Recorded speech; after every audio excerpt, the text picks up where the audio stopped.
Rodrigo, estás aí? Estás sim, Estou. senhor. Olá, Rodrigo. Olá. Ah, Desculpa. sem problema algum. Estou. Olá. Ok. Obrigado, Emília. Desculpa não ter estado aqui, mas o multitasking. Estava a ouvir no fundo. Eu preparei uma apresentação.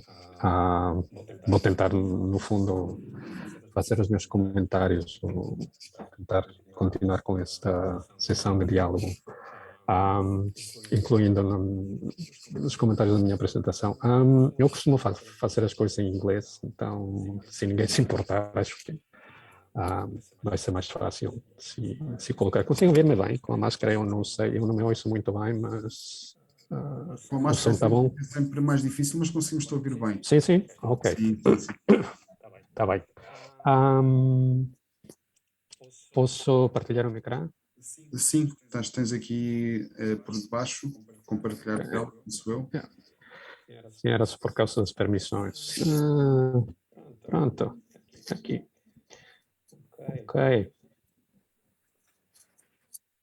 Okay, I'm just going to switch to English. If anyone has questions, please, you can start writing them in the chat, or afterwards, just talk to me. I'm going to apologize beforehand because I'm going to do some digressions here. But I was trying to make this an interesting discussion, interesting talk, and also try to bring a lot of stuff together. I don't know what the audience is. What do you do? Probably, obviously, you're interested in interaction design, but if you're practitioners, if you're students, or what. So I try to make this as broad as possible for every audience. So yeah, the topic is, what is a design system and why you need one? Design systems are a hot topic right now. It's nowadays there's a ton of literature, a ton of writing, a ton of buzz around this notion. And for some people, particularly for people who are coming now to interaction design, it might seem like a recent thing. But the goal of this talk was to show you or give you an overview of a broader understanding of what a system might be. So obviously, the question is, what is a design system? I promise that I'm going to try to answer this question, but in order to do so, I'm going to have to do this digression that I warned you about. So being, I try to do as much conceptual clarification as possible. So asking what is a design system implies asking what is a system. Professor Emilia started talking about these relationships that designers and the creations that designers have with the world, and the impact and the consequences that they bring to the world. This is already a systematic thinking. We tend to think about systems just as, I don't know, as ordered things. And in many ways, that is a good way to understand it. But the most basic characterization would something that is made of individual parts, which are related to each other in some particular way. That those relationships might be more complex, they might be simpler, but the important thing to remember is that the behavior of the whole emerges from the relationships of these things. So etymologically speaking, the term comes from Greek, no surprise there, which basically is a whole made of small parts. Even though the word is ancient, the technical usage only emerged in the 1950s. It became kind of a fad. Mainly it was brought by Norbert Wiener. Those of you who know about cybernetics might be acquainted with it. But it's something that emerged in the birth of the information age around the 1950s, and it stuck. This system, again, this is a more in-depth definition. But like I said, the important thing to remember is that these components are interacting with each other. And more importantly, that the relationships, it is not just a collection, a random collection of stuff, that these things interacting with each other give life to something else. And this brings us to, I reckon that you might know Gestalt. You probably, if you went to design school, you might have heard of Gestalt when they talked about the Bauhaus. But we already see that early in the 20th century, before the set of the terminology, these people were already noting that there's something to things interacting with each other. Okay, and this is a saying or a famous quote by Kurt Kafka, which was one of the main proponents of Gestalt theory and Gestalt psychology. And this idea that it is something else, not just a collection.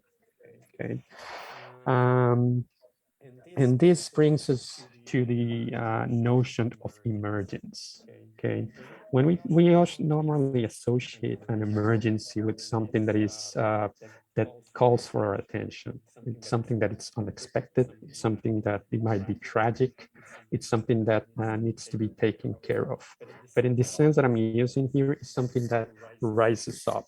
That in the Latin term that emerges from this. Okay, so it's a very important notion also to understand what a system is and how it behaves. And also that understanding this emergence is very difficult to achieve by just looking at the small parts. Okay, just looking at a microscope at different elements is not going to tell us anything about the whole, because in reality, what we see is a consequence of very complex interactions. Okay. There's a lot of examples of complex systems. The most immediate one would be the one that we have, everyone has in their head. Our brains are perhaps a really good example of a complex system. But also, for example, Mr. Amelia was talking about society at large. That is also a complex system. The economy is also a complex system. And ecology is also a complex system. I'm using here the illustration of a wolf. I don't know if anyone here is aware of the effect that wolves have in the environment.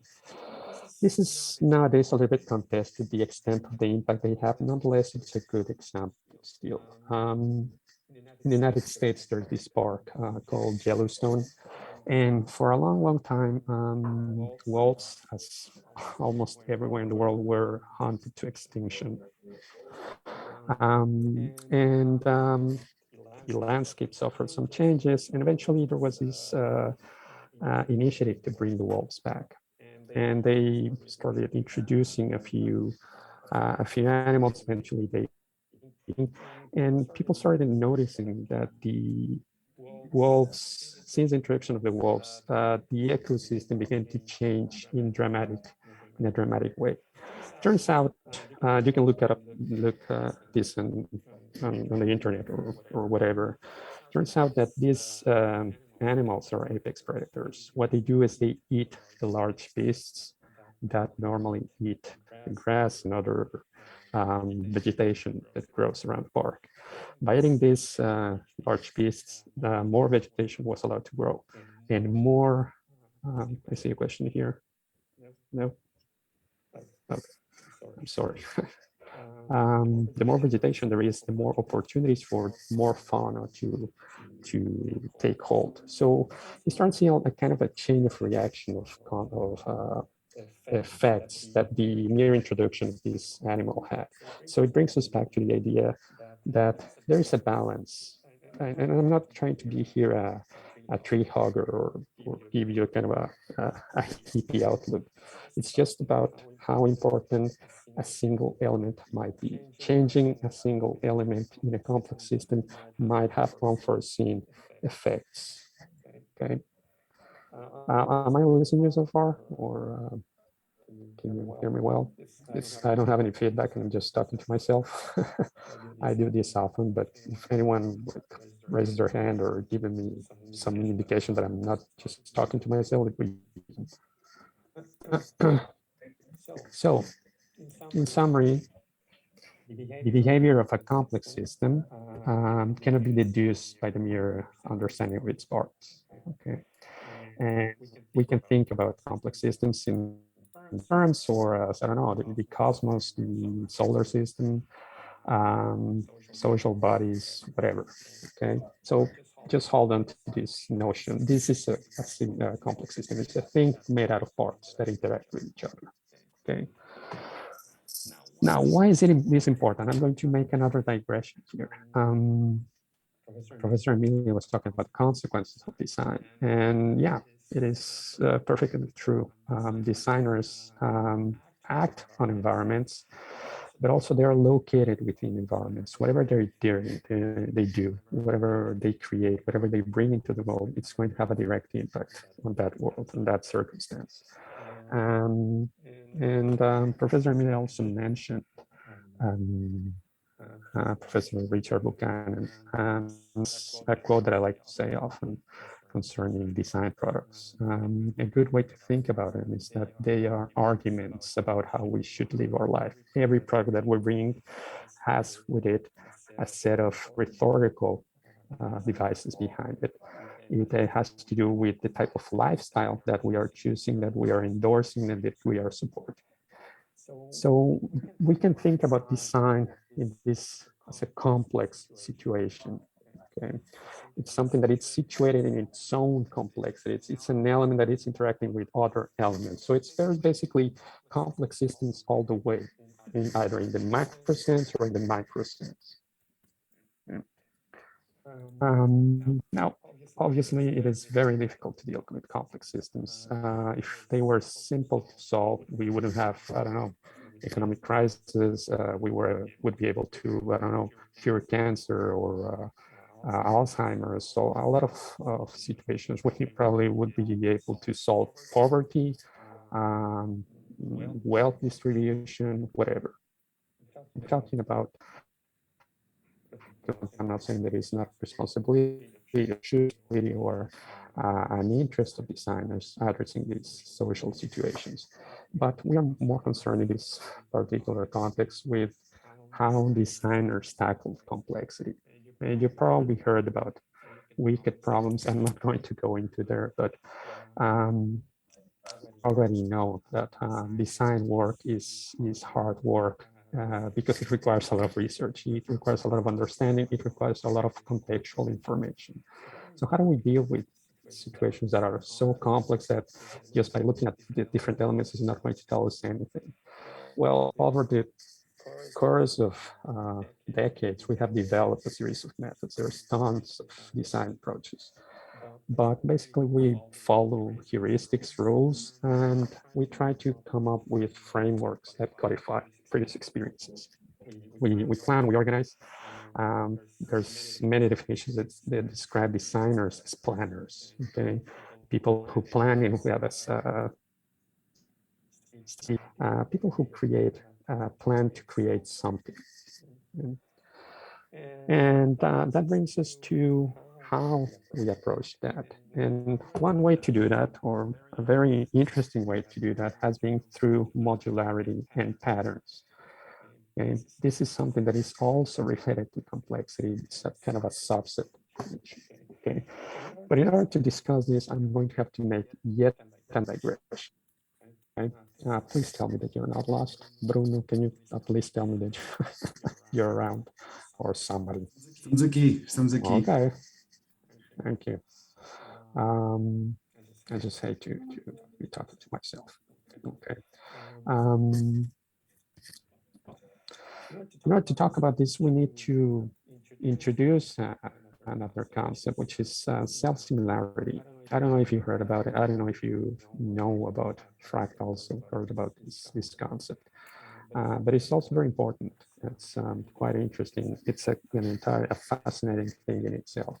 But what matters here is what I'm trying to describe is elements that are similar to each other, all the way down and all the way up.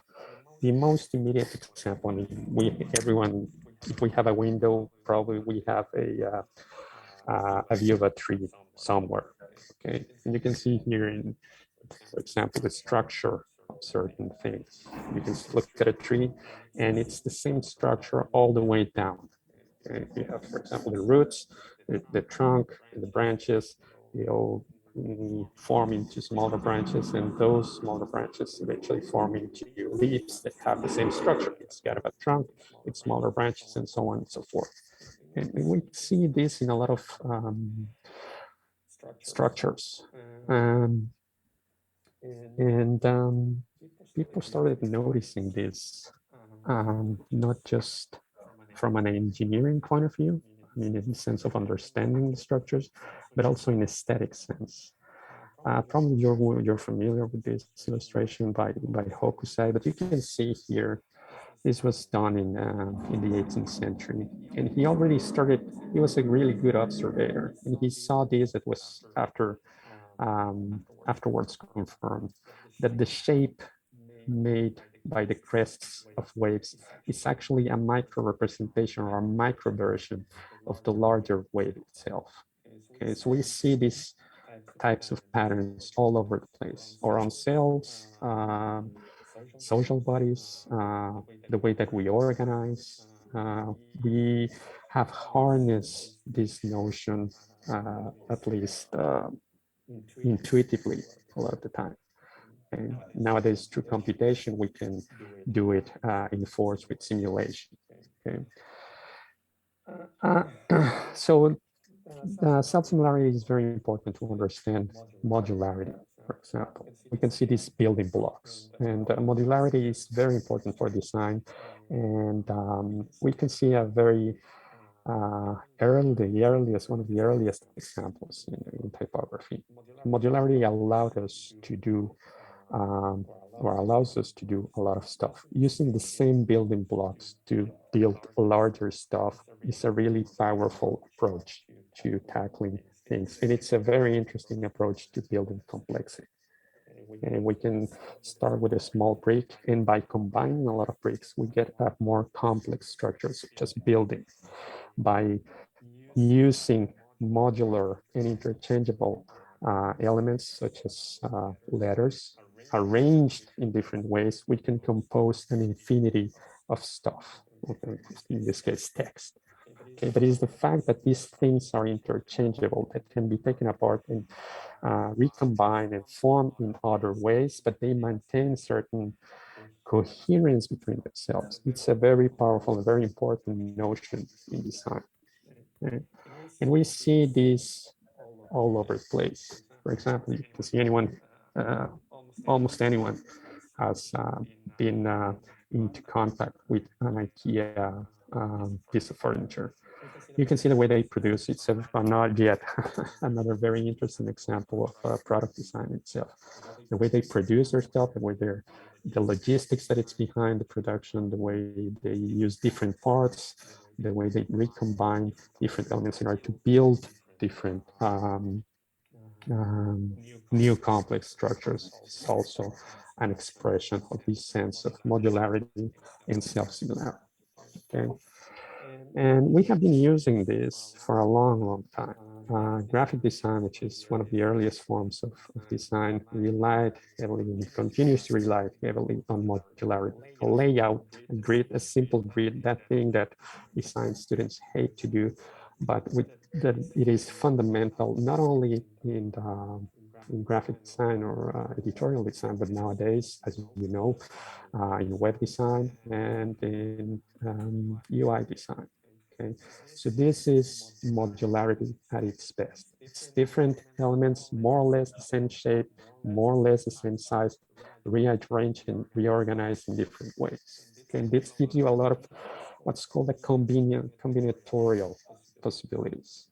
Okay, we eventually went from the analog of printed pages to digital modularity, and here things become even more powerful and more interesting, because we are not longer just using shapes. We are, in fact, now able to use information in that combinatorial direct information or data that can assume different configurations at a very basic level. If you look at a computer, I don't know if you're familiar with programming, but you should know, I mean, this is relatively well known. Our database systems, or the way that information is stored nowadays, it's a binary system.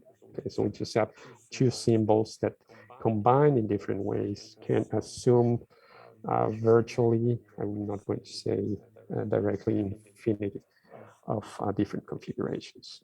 Okay, so having these machines that allow us to configure information and have that information represent very complex structures is one of the most powerful tools, as we know. Okay, we are undergoing, and I'm not going to talk about the negative stuff, which is very real, but I think it's another take on it, and I'm not assuming it is not important, but it relates directly for the good and bad, with Professor Amelia mentioned earlier. Nowadays, you can see modularity all over the place. Okay, there's this capacity to take different elements and recombine them in different ways. Okay, again, it's something that is made of smaller parts, and those smaller parts interact with each other, but they're interchangeable and reconfigurable and combinatorial. Okay. If you follow, or if you do modern web design, you now have these new elements. Okay? You have modules that you can change independently of the others. Okay? You have these approaches to semantic tags, for example, which allow you to think already about a larger structure with different elements that can be combined. And you can see all this in interface design, of course. Okay? Different elements, cards, buttons, components, things that are going to allow you to create a more complex stuff. But this is systematic, both in the sense of the larger system, but also in the sense of a project, of something logical. Okay, we're used to thinking about systems in terms of logic, something that has a structure, that is organized in a certain way.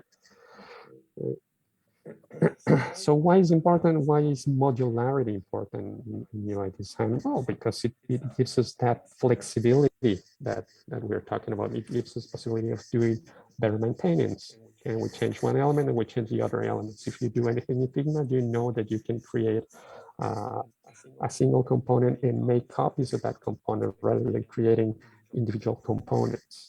Right? It gives you consistency, which is also very important and very designerly.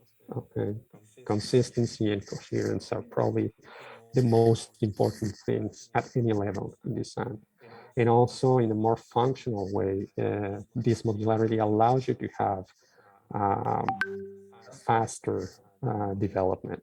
Okay, saves you time. If you have the same building blocks and you just reorganize them in different ways, you're not going to repeat yourself, which is, this concept comes from programming, which is do not repeat, DRY, do not repeat yourself. Okay, if you did this once, why you have to reinvent the wheel every time? Okay. And also, more importantly, it gives you a common ground to talk with other members of your team. Okay, so if you're a designer, you're going to have nowadays an interaction designer, UI designer, UX designer, you're going to have to deal with not just developers, but people in marketing, the other types of stakeholders, not just the end clients. So you can see this complexity growing also at the practitioners level. Now, going to patterns. Okay, so we have complexity, modularity, self-similarity, and patterns. And you can see like a common thread here. Patterns are something that are fundamental for design.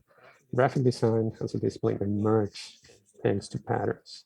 A lot of the work that earlier designers did, and perhaps we shouldn't call them designers, but artisans, was patterns. Okay, you can see here are some examples of William Morris, which is paramount pattern usage. Nowadays, we're thinking When it comes to UI design, we think about patterns in terms of these repurposed things. Things that are already made and that we just take, recombine, and restructure to form other complex stuff. So these are solutions that are already implemented. The patterns are not just components. Patterns are ways of interacting, are behaviors that are codified in certain way. The patterns are a very powerful notion, not just in design, but for humans at large. We are hardwired to recognize patterns. And you can see patterns that are almost engaged in kind of an evolutionary race. Okay? You see patterns that are continue to be alive, that just slightly modified, but continue to be recognized and they continue to be used. Okay. So there are recurring solutions, things that are already made, components that can be repurposed, modules that can be reused. Okay. When I was talking about this evolutionary notion of the pattern, you can see, for example, in these buttons, the on and off button has gone through a lot of evolution. A lot of the history of the pattern, of the information that is contained in the pattern is maintained throughout its many iterations. So you can see here, for example, it's exactly the same pattern, okay?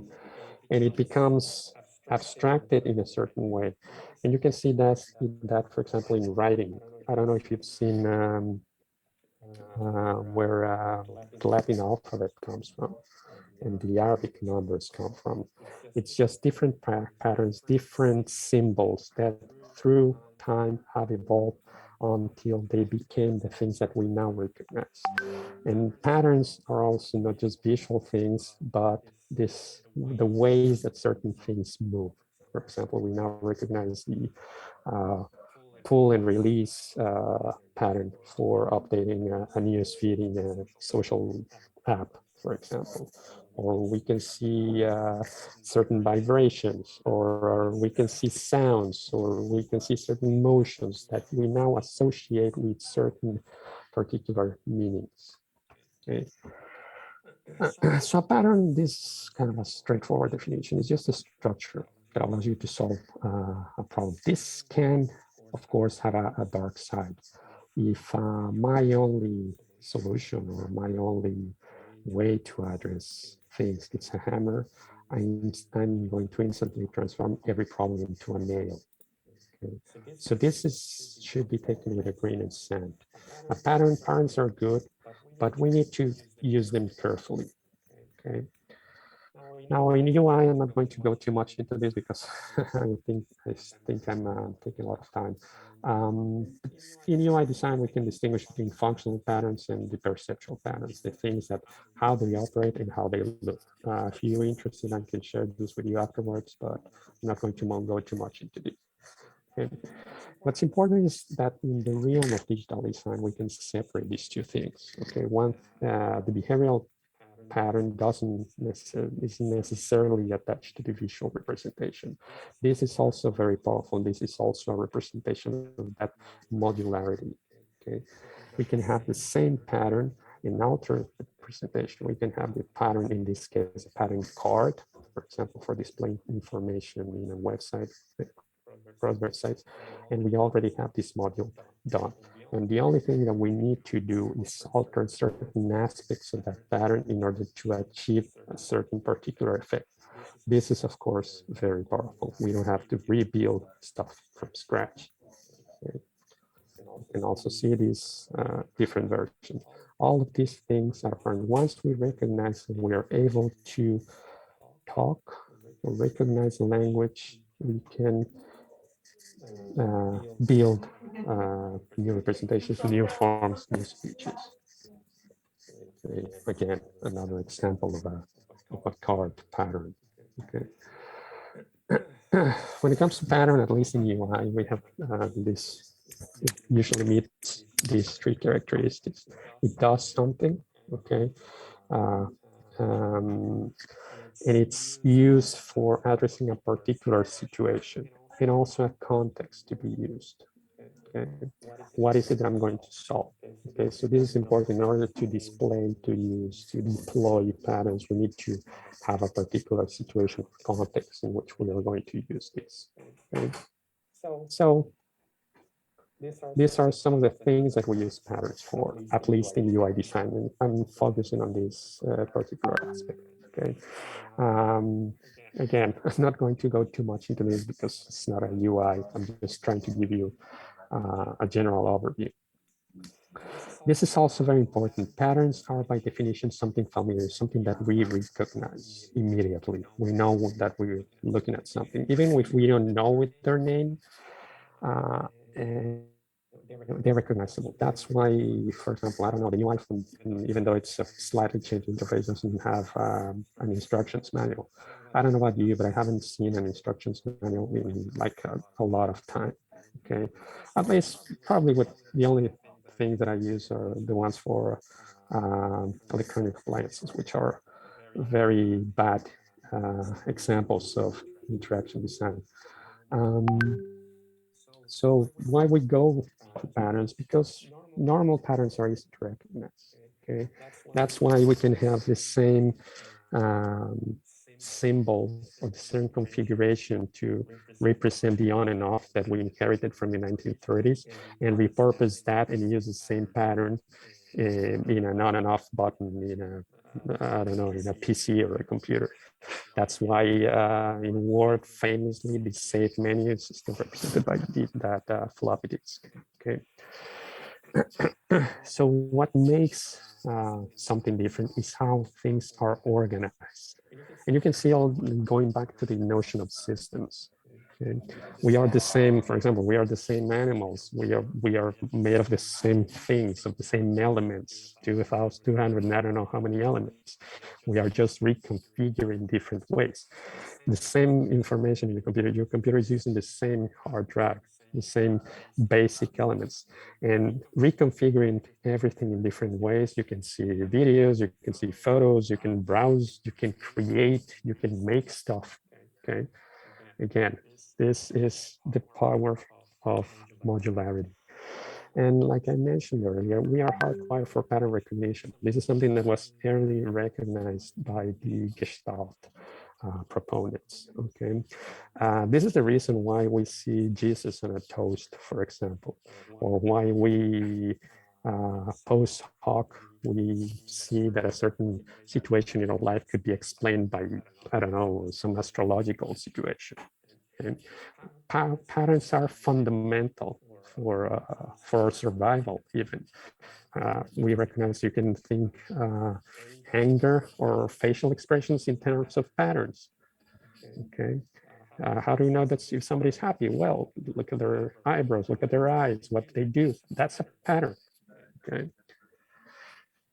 and technologies are patterns. This is a very interesting way to put things. Probably you're looking at this image. This is, anyone has a Swiss Army knife? I hope you've at least seen one. This is an early Roman, no, late Roman device. I think it was from 1st century CE. It was found somewhere in Switzerland, coincidentally. But you can see this is kind of a device that was prefigured 2,000 years before the first Victorinox knife was created, the first Swiss knife was created. And you can see this pattern maintaining itself. And you can think a lot of the things that you use, for example, this is that I'm wearing now, it's a pattern called shirt, okay? Button-up shirt. And this thing that I have in my face, it's already a pattern. These eyeglasses are patterns. All of these are things that are certain types that we designers create and eventually produce in mass. We are creators of new patterns. Again, I'm not going to go tangentially into other discussions, but it has to do with the notion of the ultimate particular. Okay? If you're interested, we can talk about afterwards about it. Okay, so now going back to the focus of our talk, what is this notion of design? So as you can see, these signs are all over the place. They're all systems. I mean, they're all over the place. They are things that are very important, that it's fundamental for understanding design, is fundamental for understanding quote unquote the world or making sense of the world. So these things called design systems are not new. Material design, for example, Google's touted design system is a design system. Okay, it is something that is composed in this technical sense. A design system is just a set of patterns, okay, practices and principles that help us build a more coherent design. Okay? And it is very important because it gives us a notion of systematicity. Okay, in the sense of process and in sense of order. It's taking this very messy thing, which is a creative mind, something that makes something and give it a certain order. Okay. Ideally, a design system is not just this collection of things, but it's something that represent the ideals, whatever is behind the design. And here's where we start entering the dimension, which is not often discussed when you listen to design systems. This is where ethics should be involved, because every design system starts with design principles. Okay. I'm here using branding guidelines, but I mean, this is like the general understanding, but you start with what is it that I want to do? Okay, what is it I want to represent? What is it that I am? What is it that my product does? Wishes to do? How is it going to transform the world? And going back to the quotation that I gave earlier, what argument is it going to make about the world? Okay. It also includes style guide, which is how I'm going to use the patterns that I created. And by patterns, I mean the color palette, the typographic scale that I'm going to build, which is also part of this system. It has to be everything in coherence with what we are trying to achieve. It's going to have the components that I'm going to build. Okay, this is specifically in the context of UI design, but you can translate this same notion of systematicity to every other aspect of design.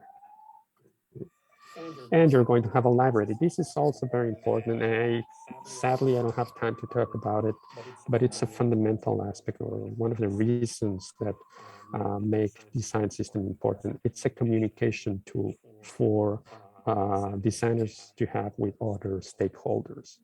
Okay. And also the repository, the place where the actual components are going to be located, where I as a designer can place them and the developers can come here and see them. Okay. And also the implementation, how I'm going to be able to use all of these elements in themselves are a kind of complex system, hence the name. So again, why should we use the design system? Why should we develop design? Sadly, I don't have time to tell you all the process to develop a good design system, what it implies. This is a topic for another place, okay? But it gives you consistency. That's a very important thing. Consistency and coherence are fundamental in design. It establishes what type of relationships the different elements are going to have. And again, like I said, it gives you a connection, a relationship, a point of contact with other stakeholders. Okay. So there's like a visual representation of everything that goes behind the design. As you can see in the most prominent places, the principles. That is what's going to determine everything about the design. And by principles, I don't just mean visual principles, I mean ethical principles. But again, this is topic for another talk. And lastly, and kind of another digression, systems are also important for understanding that thing called experience. We nowadays talk about experience this, experience that. What the heck is experience? Well, experience is something, turns out it's also a complex situation. Okay. It is a collection of situations, of feelings, of things that happen that have a certain effect on us. Okay? And that come up through our perception. It isn't our perception, our brain that does. takes all of these stimulations and turn those into what we call an experience. Okay? Experiences can also be mapped in terms of a pattern. For example, you might be familiar with the narrative arc.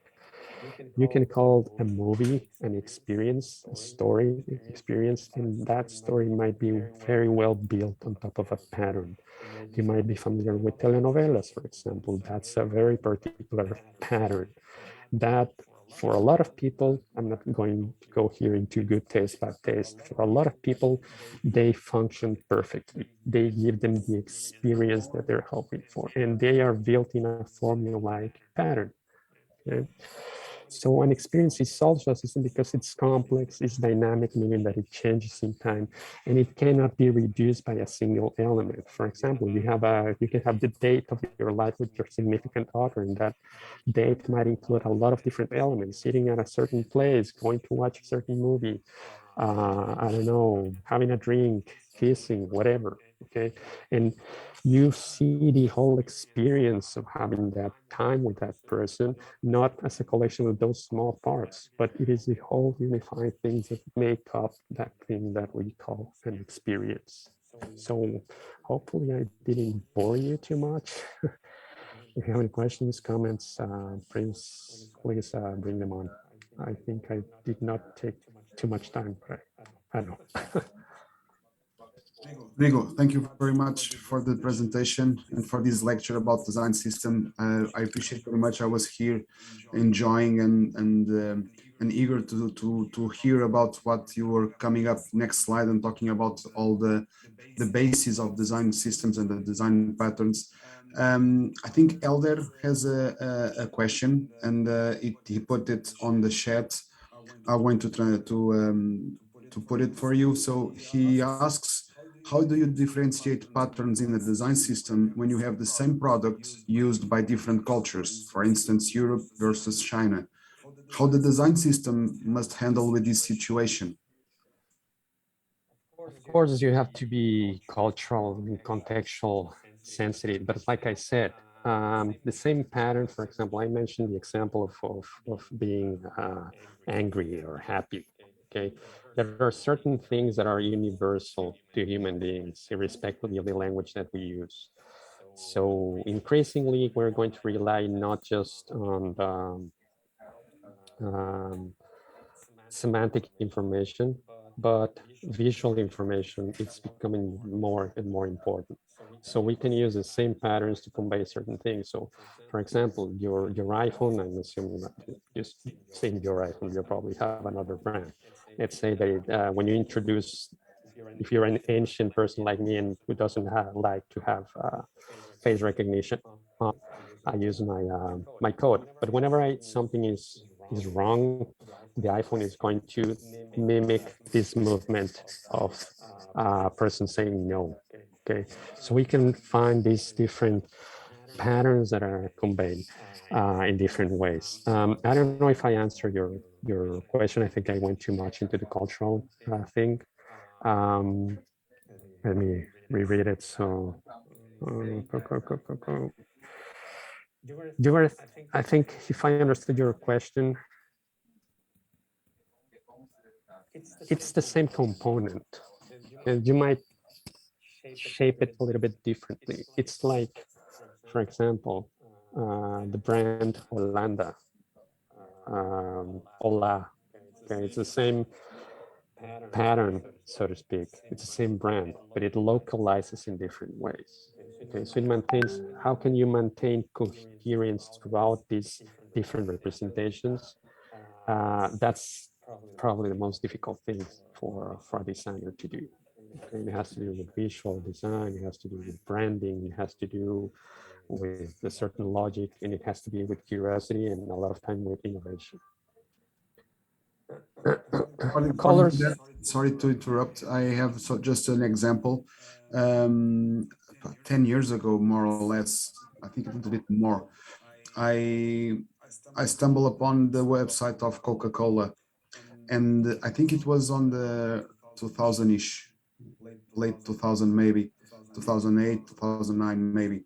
And in Europe and the United States, it was all about emotions and giving emotion to the user, emotion of to live. And the Chinese counterparts, I think it was in China, I'm not sure, maybe Japan, I'm not sure if it's China, but at least it was an Asian country, but I think it was Japan. Very analytic. It didn't have the same logo, nothing related to all the imagetic notions of the Western website. So a completely different approach, completely different approach. So different targets, maybe different patterns. Yeah, that's, I mean, if your goal, that's task of branding, but you can nonetheless maintain coherence. For example, you can find Apple in China. Yeah. And Apple is not going to change its interface. Yeah. Yeah, and colors, certainly, they mean different things. In Mexican, for example, in the color of death is orange. Okay. So that's the reason you have this particular flower called cempasúchil, which is orange, associated with the Day of the Dead.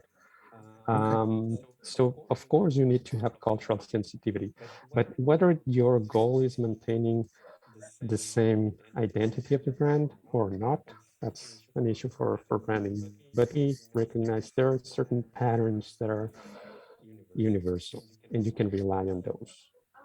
Yeah, and another topic, not going to be the topic of this discussion, of course, but another subtopic, at least not not a topic, but that subtopic, it was the dark patterns, because well, you didn't talk about it because well, you didn't have the time to talk about it, but I know that interaction design, it's a hot topic as well, and all those understanding the patterns, the design patterns, and then kind of seduce them into the dark patterns. That is a different subtopic. I think it's well very important also to approach.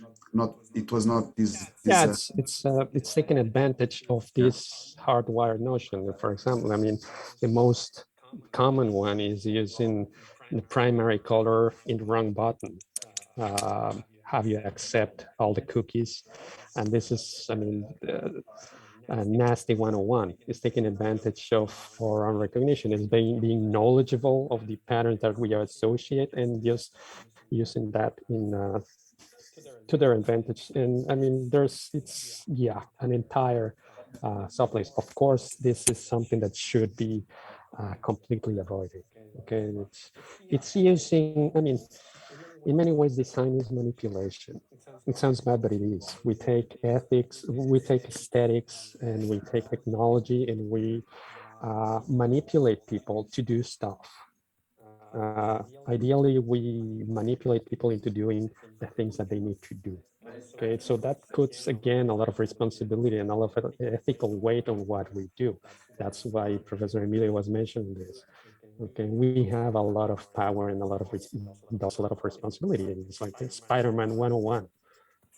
Yeah, I think it's a nice way to end and wrap up your presentation. I think it's about power. Yeah, we as designers, we have a lot of power, even though we don't know about it or we don't recognize it. So I think it's very important to understand that power, that kind of power that it's upon us.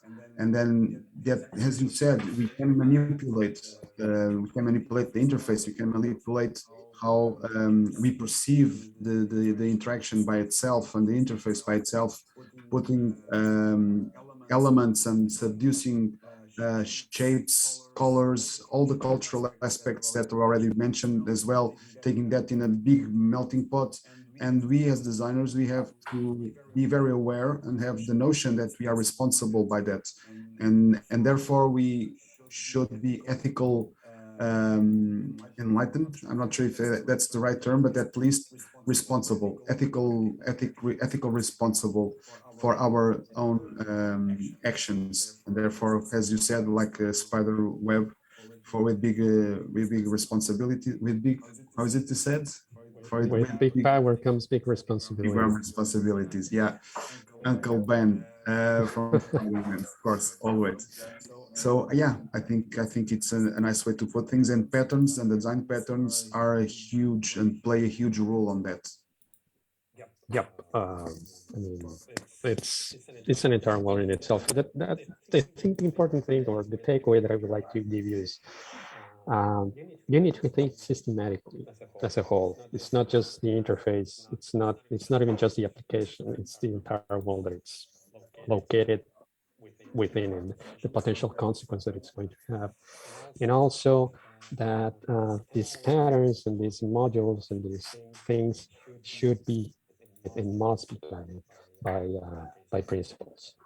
And it's not just visual principles, it's not just rules of thumb, it's not perceptual principles, it's also ethical principles. And that's often a thing that it's forgotten. Okay. That's, I think, if Yeah, else has a Rodrigo, question. I'm not sure. Anyone wants to ask a question to Rodrigo? Yeah. Okay. So we are a little bit 5 minutes behind schedule.